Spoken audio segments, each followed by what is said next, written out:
E é uma decisão do STJ no habeas corpus 216.944, é uma decisão antiga, razoavelmente antiga, de 2012, mas que devemos pensar com atenção. Foi uma decisão que disse o seguinte, aqui em cima: a decisão do magistrado que encaminha recurso em sentido estrito, sem antes proceder ao juízo de retratação, é mera irregularidade, não podendo ser entendida como ato apto a ensejar nulidade absoluta, uma vez que o referido juízo é secundário em relação à pronúncia devidamente fundamentada. Ou seja, o que está dizendo aqui basicamente? Bom, o STJ disse nessa decisão o seguinte: o que interessa é a decisão de pronúncia. O recurso foi contra a decisão de pronúncia e a decisão de pronúncia será analisada pelo tribunal no recurso em sentido estrito. É isso.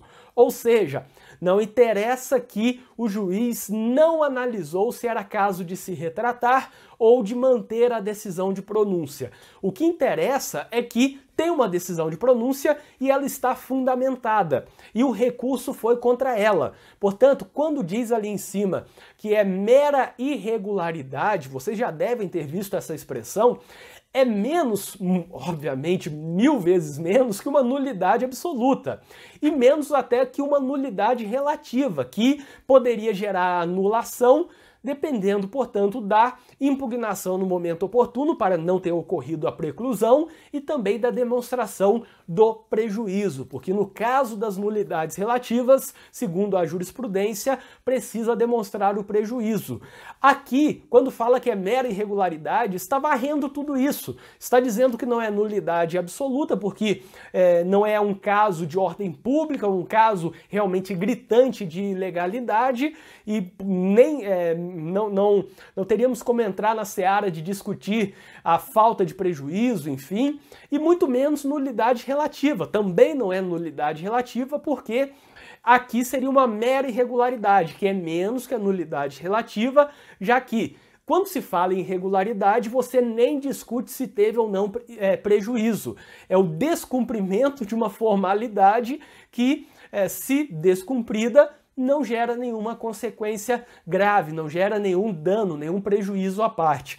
Eu discordo disso, porque se o Código de Processo Penal fala que precisa fazer o juízo de retratação, até para analisar o que a defesa falou, o que o recorrente falou, então deveria cumprir. Seria a mesma coisa, porque vai analisar os memoriais se a sentença já está pronta. Já vimos casos assim, juiz dando sentença com os memoriais que ainda nem tinham sido juntados, ou o juiz fazendo a sentença na audiência enquanto o advogado ainda está falando, enquanto o advogado ainda está nas alegações finais orais. Seria a mesma lógica. Se o juiz pode dar uma sentença sem precisar ouvir as alegações finais orais, porque ele fundamentou adequadamente, ele viu todo o processo e fundamentou, então é a mesma coisa. O juiz não vai reformar ou manter, ele não vai se pronunciar sobre a retratação quanto a uma decisão de pronúncia que foi atacada por um recurso em sentido estrito, porque, enfim, não tem necessidade, ele continua convicto daquilo que ele decidiu.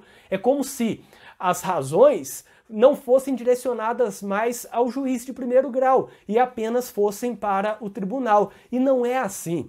O que o Código de Processo Penal faz é, primeiro, pronúncia, depois razões, interposição e razões do recurso em sentido estrito, depois contra-razões, e aí aquelas razões podem fundamentar uma reforma pelo próprio juiz de primeiro grau.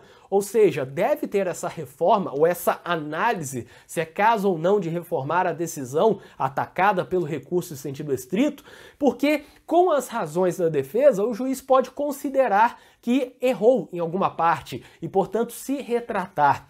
Agora, se a retratação ou o juízo de retratação, eu nem estou falando que tem que se retratar, mas sim que precisa se manifestar se vai se retratar ou vai manter aquela decisão.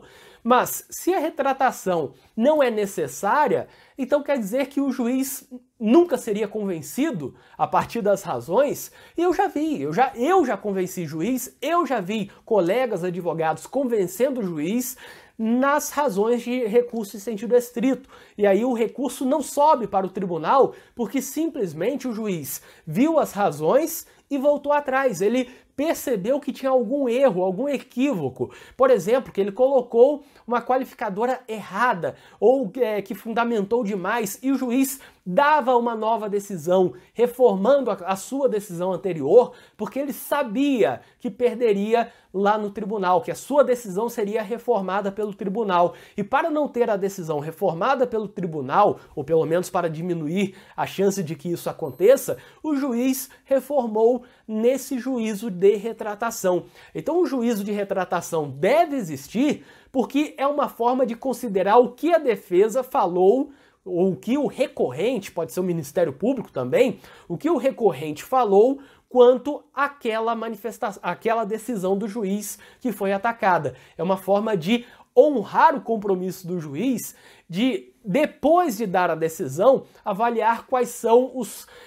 fundamentos do recorrente e não mandar para o tribunal algo que ele, juiz, pode simplesmente reformar. Ou se mandar para o tribunal, que mande dizendo que viu as alegações do recorrente e continua discordando, mantendo, portanto, a decisão atacada pelo recurso em sentido estrito.